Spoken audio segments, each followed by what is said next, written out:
1879 ईस्वी में Einstein scientist पैदा होकर ये नजरिया देता है, हम confident time travel to future is possible, but we would need to develop some very advanced technology to do it.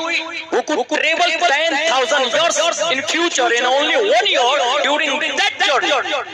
However, time travel to past is more difficult. इंसान पास्ट में जा सकता, फ्यूचर में जा सकता। नासा ने इसको declare इस तरह किया कि यस जा सकता है, लेकिन उसकी रफ्तार रोशनी से ज्यादा होनी चाहिए। और रोशनी की रफ्तार कितनी है? 1,86,000 मील पर सेकंड। 8 मिनट में सूरज की रोशनी धरती पे पहुंचती। 1,86,000 मील पर सेकंड जब रोशनी की रफ्तार है, इससे ज्यादा तेज रफ्तार हो तो इंसान पास्ट फ्यूचर में जा सकता है। और वही इंसान आसमान को फाड़ के ऊपर भी जा सकता है। लेकिन ऐसा कोई हो तो न तब ना जिसकी रफ्तार रोशनी से ज्यादा हो।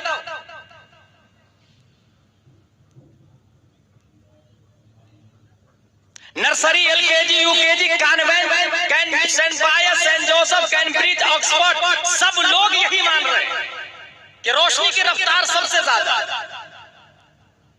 मगर आप मदरसा अहले सुन्नत देगिया अनवारुल उलूम में आकर पढ़ेंगे, अलिफ लाम मीम सयक़ूल तिलकर रुसुल लन तनालू वल मुहसनात ला युहिब्बु व इदा समिअू वलौ अन्ना क़ाल अल मलअ वअलमू यअतदिरुन वमा मिन ताब्बा वमा उबर्रिउ रुबमा सुब्हानल्लज़ी असरा बिअब्दिही लैलन मिनल मस्जिदिल हराम इलल मस्जिदिल अक़सा अल्लज़ी बारकना हौलहु लिनुरियहु मिन आयातिना इन्नहु हुवस समीउल बसीर। इस आयत की पैकिंग, इस आयत का बैकग्राउंड, इस आयत का तेवर बोलता है कि प्यारे मुस्तफा शबे मेराज आसमानी अव्वल ही नहीं, सानी, साले, राबे, खामिस, सिक्स, सेवन तमाम आसमानों से ऊपर जाके रब्बे कदीर से मुलाकात करके आए। आइंस्टाइन ने ये कहा, रोशनी से ज्यादा तेज रफ्तार कोई चीज हो तो पास्ट और फ्यूचर में जा सकते हैं। मगर आला हजरत ने फतावा रज़विया में लिखा, अज़ल व अबद वाहिदिया व बिदायत व निहायत ला दरियत व मुत्तहिदीन। मुस्तफा शबे मेराज पास्ट और फ्यूचर, बिगिनिंग और एंडिंग को एक डॉट, एक नुक्ते में देखा। गोया आइंस्टाइन ने तो ये कहा जा सकता है, इस बुनियाद पर फादर ऑफ साइंस बन गया। 1400 साल पहले प्यारे मुस्तफा जाके आ गए। नारे तकबीर, नारे रिसालत, जश्न ईद मिलादुन नबी, तेगी इल्मी कॉन्फ्रेंस, अल्लामा गुलाम जिलानी मिसबाही, नारे रिसालत। ये दलील कैसे मानेगा, कैसे समझाएंगे, कैसे?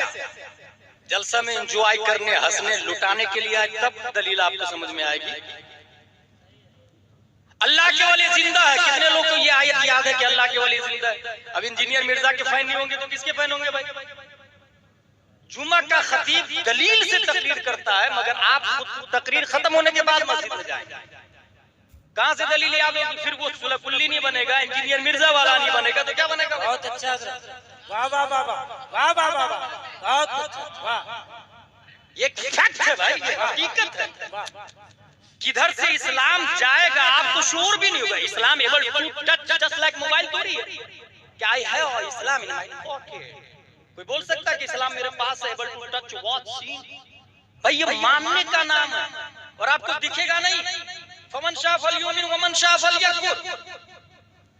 अल्लाह एक है, माने तो मोमिन, नहीं माने काफिर। नमाज फर्ज है, माने मोमिन, नहीं माना काफिर। रोजा फर्ज है, माना मोमिन, नहीं माना काफिर।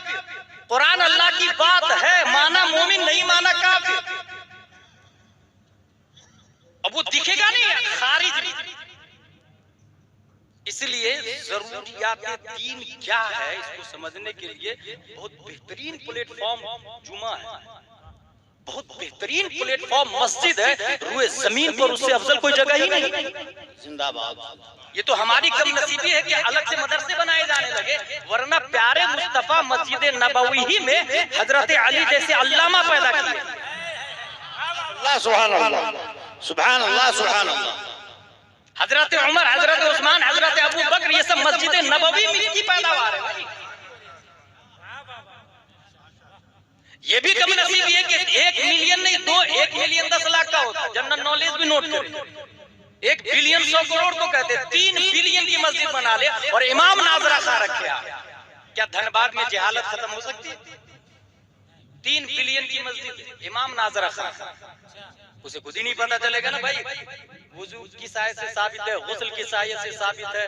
नबी जिंदा है किस आयत से साबित है? अल्लाह एक है किस आयत से साबित है? वो नाजरा खा, नाजरा खा क्यों रखा आपने? मस्जिद तो 3 बिलियन 3 करोड़ की बना ली, 300 करोड़ की मस्जिद बना ली।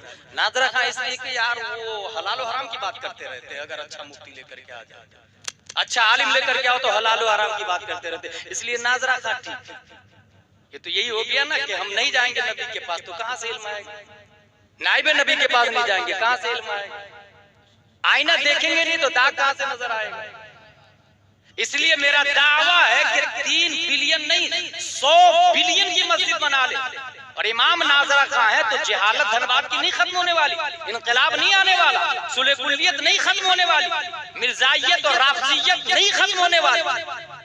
और अगर मस्जिद खजूर की छत की बनी हुई और इमाम इमामुल अंबिया हो तो मुक्तदी अबू बकर, उमर, उस्मान, अली बन जाते हैं।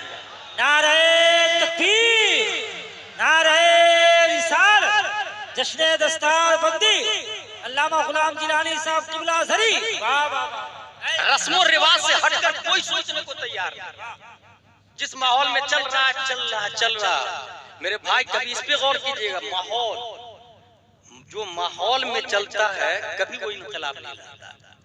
सब लोग एक माहौल में चल रहे हैं और एक आदमी आके ये कहे कि तुम सब लोगों के माबूद बातिल है, सिर्फ एक अल्लाह है जो इबादत के काबिल है। माहौल की छाती को फाड़ कर, गाली बात, मार पत्थर सुनकर फाइट करने वाले को मोहम्मद रसूलुल्लाह सल्लल्लाहु अलैहि वसल्लम। माहौल की छाती को फाड़ा है उसने, हुजूर सल्लल्लाहु अलैहि वसल्लम। सब लोग नबी को अच्छा कह रहे थे ना। गाली कब से देने लगे पता है आपको? जब उन्होंने कहा ला इलाहा इल्लल्लाह मुहम्मदुर रसूलुल्लाह। इसलिए कभी माहौल में मत चल, माहौल के खिलाफ इस्लाम के इत्तिबाक में चल, माहौल के खिलाफ इस्लाम के इत्तिबाक में चल। आइंस्टाइन ने कहा रोशनी सबसे ज्यादा तेज रफ्तार है, नासा ने कहा रोशनी से ज्यादा फास्टर कोई सवारी होगी तो वो पास्ट फ्यूचर में जा सकता है। अब यहाँ सीधे उसको दलील ये देंगे कि हदीस शरीफ में आया कि नबी को जो सवारी दी गई है उस सवारी का नाम ही बुराक है, जो बर्क से बना है, जिसका माना ये रोशनी। अल्लामा कमरुज़्ज़मा आज़मी ने तकरीबन 20 साल पहले बड़ी फिक्री बात फॉरेन कंट्री में कही थी कि प्यारे मुस्तफा को उस जमाने में बर्क की सवारी दी गई जिस जमाने में बिजली का नामो निशान नहीं, ताकि बर्क के जमाने के लोग अजमत मुस्तफा का इनकार न कर सके, अजमत मुस्तफा को ओवरटेक न कर सके। एक बात। दूसरी बात, सूरज की रोशनी की रफ्तार सबसे ज्यादा बताया किसने? आइंस्टाइन। सूरज तू क्यों चमकता है? सूरज ने कहा मिन हैसो हिया, मैं तो डार्क था, मैं तो तारीक था। अपने दामन को नबी की बारगाह में फैलाया और नबी से भीख मांगा तो नबी ने भीख में रोशनी दी तो मैं चमका। अल्लाह रुहान अल्लाह, क्या कहने भाई, जिंदाबाद जिंदाबाद। और ये अगर सिर्फ दारुल मदरसा अहले सुन्नत देगिया अनवारुल उलूम का मुअल्लिम, मुदर्रिस और मुतअल्लिम बोले तो ये कॉन्वेंट वाले और सेंट पायस वाले और इंग्लिश मीडियम वाले कहेंगे ये मौलाना लाइन की बात नहीं, ये साइंस लाइन की बात है। इसलिए ये बात उसने कही है जो हाफिज, आलिम, कारी, मुफ्ती, मुजद्दिद तो है ही, साथ में इतना बड़ा साइंटिस्ट है कि न्यूटन का भी जनाजा निकलता है उनकी बारगाह में। आइंस्टाइन भी तहकीक का कटोरा लिए भीख मांगता नजर आता है। डार्विन की थ्योरी जिसके सामने प्राइमरी में एडमिशन के काबिल नहीं, वो इमाम अहमद रजा खां फाजिल बरेलवी जो मुजद्दिद होने के साथ साथ 14वीं सदी हिजरी के अजीम साइंटिस्ट है, वो कहते हैं ये जो महर महब है इतलाक आता नूर का, भीख तेरे नाम की है इस्तिआरा नूर का। ये सूरज ये चांद भिखारी है। बात समझ में आ गई? जब भिखारी की रफ्तार का ये आलम है तो जिसने भीख दिया उस मालिक की रफ्तार का क्या आलम है? एक और बात बता दूं, मैं लॉजिकली बात बताने जा रहा हूं। इस वक्त अक्ल की वजह से इंसान पुरानी थ्योरी को ओवरटेक करता है। डार्विन की थ्योरी का कोई जनाजा निकाल देता है, कोई सुकरात को काटता है, कोई टेको बराही को काटता है, कोई गलेलियो को निगल जाता है, क्योंकि साइंस का दारो मदार चार चीजों पर: experiment, observation, inference, systematization of inference, तजर्बा, मुशाहदा, नतीजा, हकीकत। ये वो डिपार्टमेंट है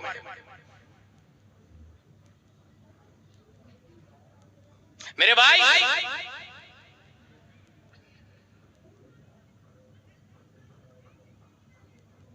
लॉजिकली बात यह है कि इंसान अक्ल जितनी ज्यादा लेकर के आ रहा, पिछली चीजों को ओवरटेक कर रहा।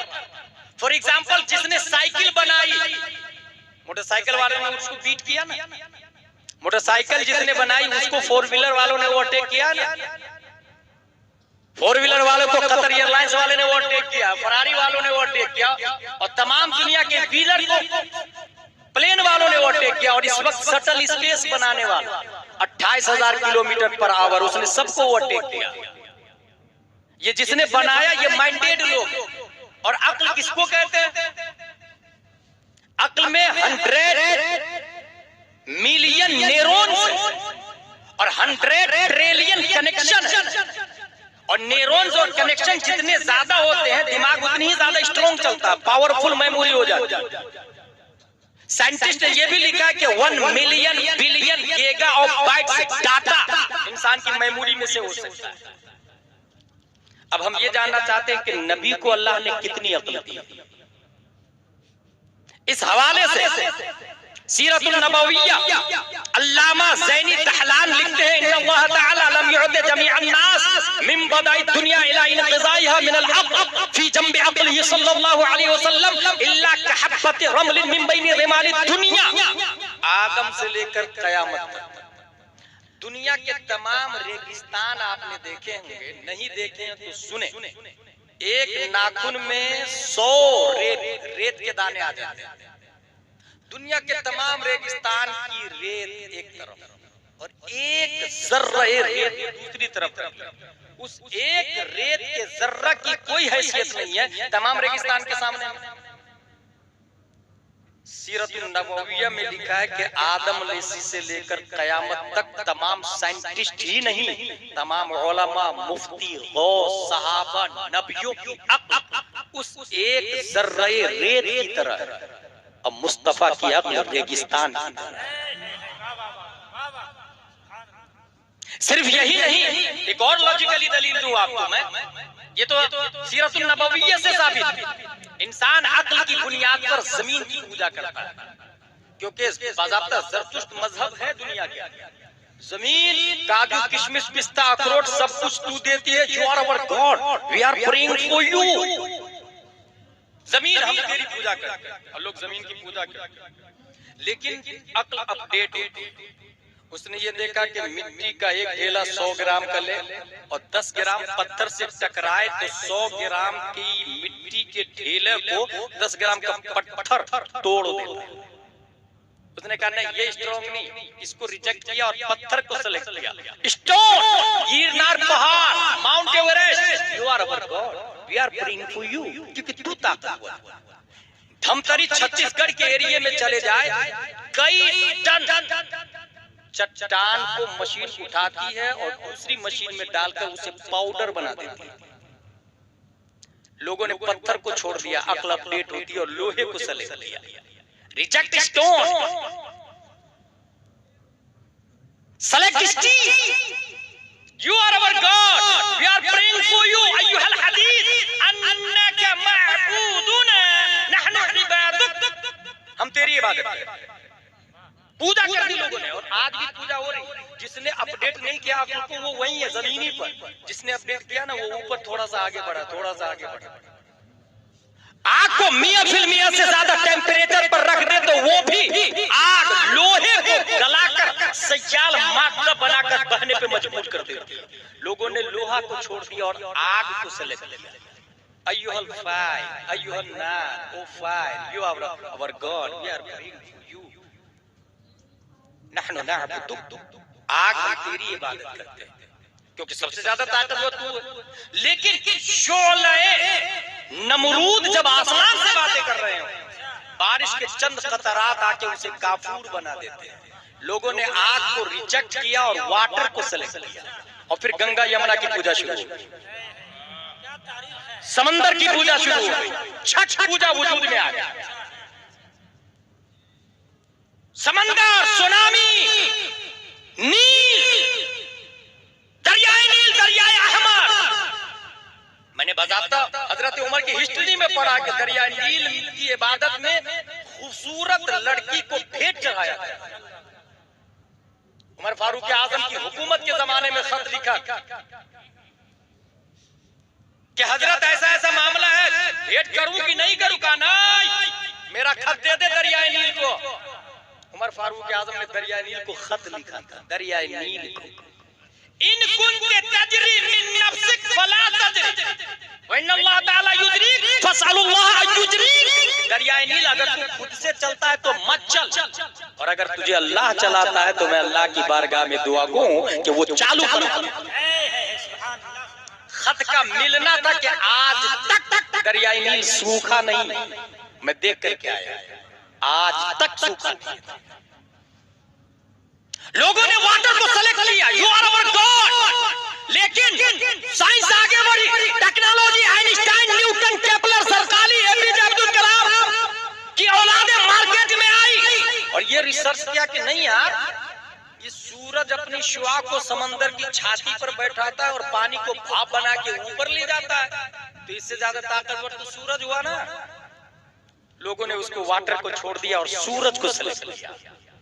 अय्युहा शम्स अन्नके मअबूदा नहनु नअबुदुक। सूरज, हम तेरी इबादत करते हैं और सूरज सबसे बड़ा है। 3,33,000 जमीन से ज्यादा गुना बड़ा सूरज। कितना? 3,33,000। और जमीन सिर्फ इसी को मत समझिएगा, धनबाद को। जमीन की दो किस्में हैं, क़ारात, मुहीक़ात, बहरे आज़म और बर्रे आज़म। बहरे आज़म भी साथ है और बर्रे आज़म भी साथ है, और ये सातों के वेट से 3,33,000 गुना ज्यादा वेट सूरज का। साइंटिस्ट ने यह भी लिखा कि ऐसी 13 लाख जमीन सूरज के अंदर फिट हो सकती है। 13 लाख जमीन। इसलिए सब लोगों ने सूरज को सेंटर ऑफ द वर्ल्ड माना। सबसे बड़ा सूरज है, सूरज की इबादत की जाए। और ऐसे माहौल में रब्बे कदीर ने 571 ईस्वी अब्दुल्ला की पीठ से, आमिना के बदन से, मकामे बैदा पीर के दिन सुबह सादिक, इसमें मोहम्मद से मुसम्मा प्यारे मुस्तफा को पैदा किया। और प्यारे मुस्तफा ने मकामे साहबा में अली की नमाज की खातिर सूरज पर अपनी हुकूमत का सिक्का चलाया और कहा जिंदाबाद जिंदाबाद, नारे तकबीर, नारे रिसालत, जलसे दस्तार बंदी, नारे रिसालत। दखले मुकद्दर के तहत ये जवाब था ऑक्सफोर्ड का, कैम्ब्रिज का, जेएनयू का, प्रोफेसर का, डॉक्टर का, न्यूटन का, स्टीफन का, डॉक्टर एल्स सिल्वर का, कि तुम जिसे सबसे बड़ा मानते हो वो तो मुस्तफा का नौकर है, नौकर। जब नौकर का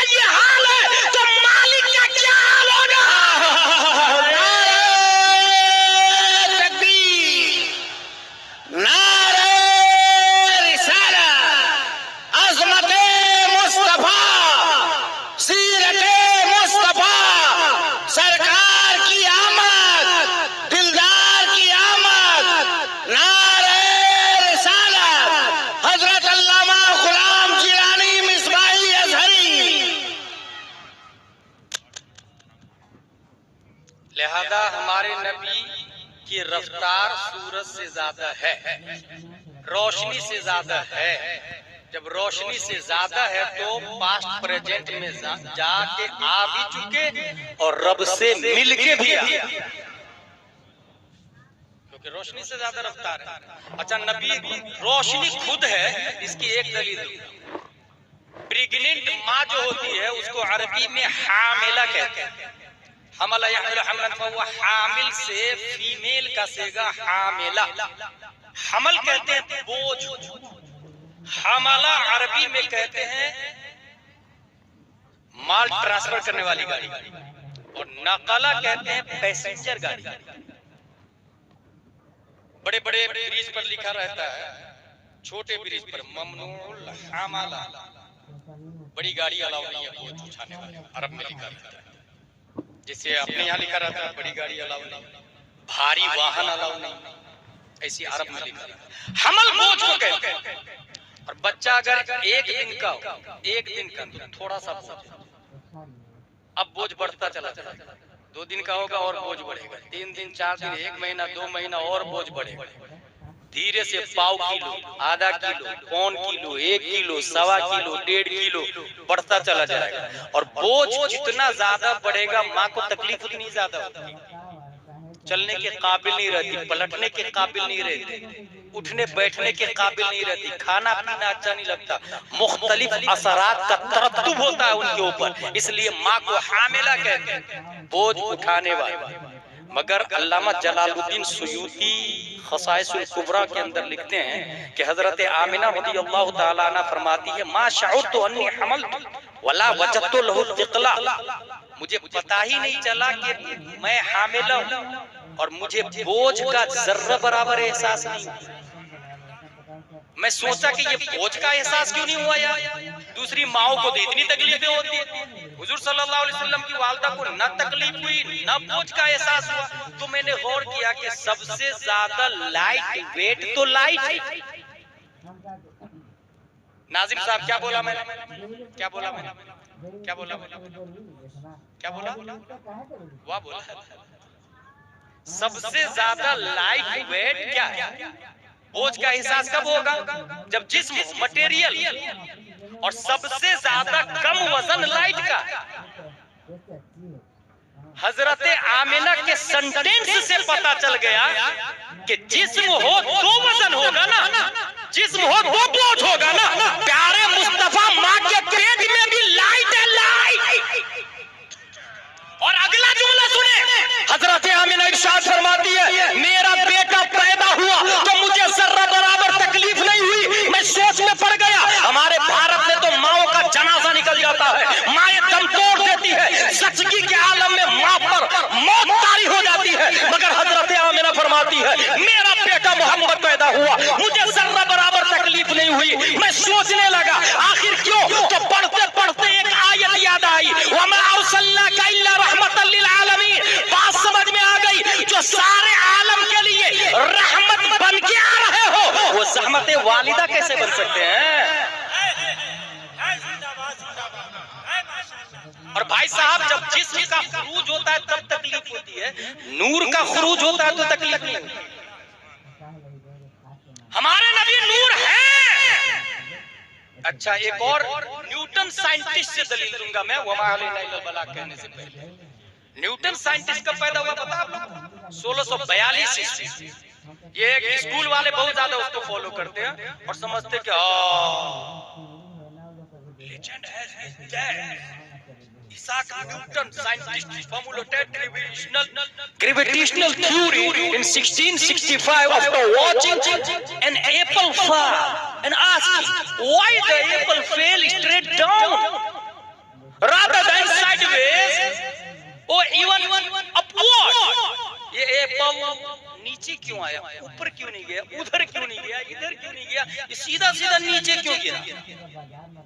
उसने दिमाग लगाया और ग्रेविटी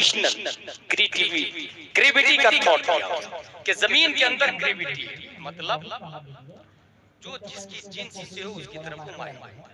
जमीन के अंदर ग्रेविटी है, जमीन की जिन्स से जो चीजें होगी ना वो उसे खींच लेगी। वजह यह है कि मिट्टी उठाए जमीन से ऊपर फेंके रिटर्न मिट्टी जमीन पर आ जाए, लेकिन हवा फेंके तो रिटर्न नहीं आता,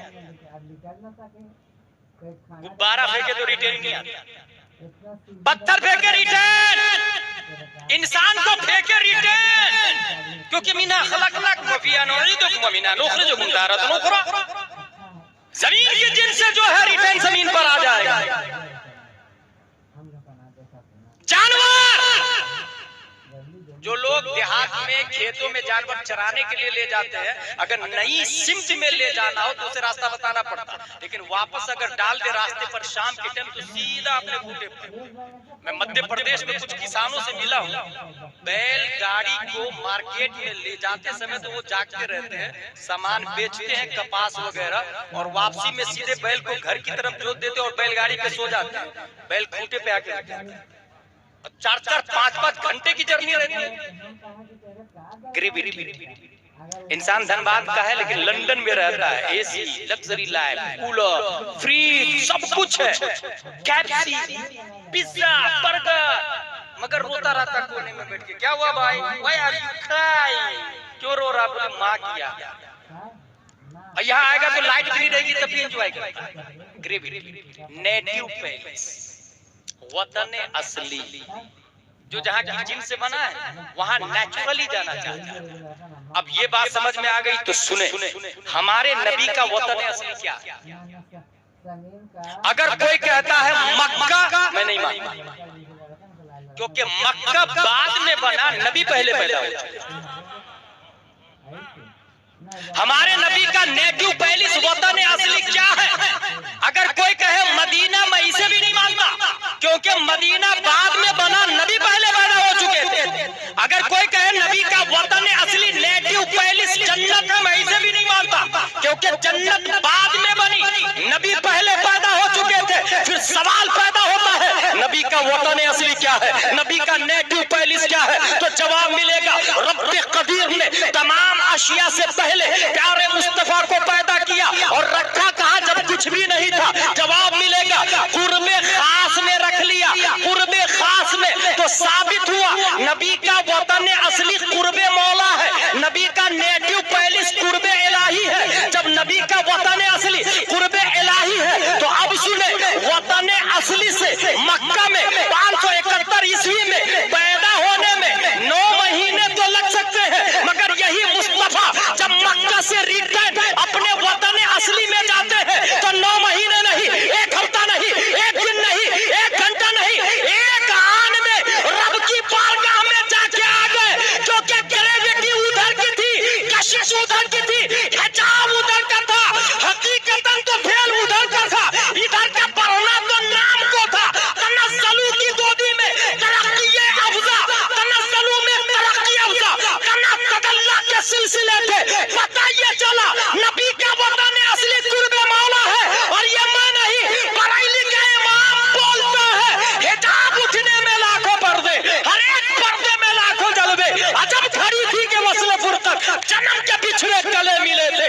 वही है अव्वल, वही है आखिर, वही है ज़ाहिर, वही है बातिन, उसी के जलवे, उसी से मिलने, उसी से उसकी तलब। नारे रिसालत, मदरसा अहले सुन्नत अनवारुल उलूम, जश्न दस्तार बंदी, हजरत अल्लामा गुलाम जिलानी साहब क़िबला अज़हरी जिंदाबाद, जिंदाबाद, सुभान अल्लाह, सुभान अल्लाह, सुभान अल्लाह, सुभान अल्लाह। बात खत्म हो गई मेरी। हासिल ये हुआ, मेराज हक है। रहा ये कि अक्ल को नहीं समझ में आती है, इसीलिए तो मौजज़ा कहते हैं। अक्ल को जो जितना ज्यादा ना समझ में आए उतना ही बड़ा मौजज़ा होता है। मौजज़ा का मतलब यही है, अक्ल को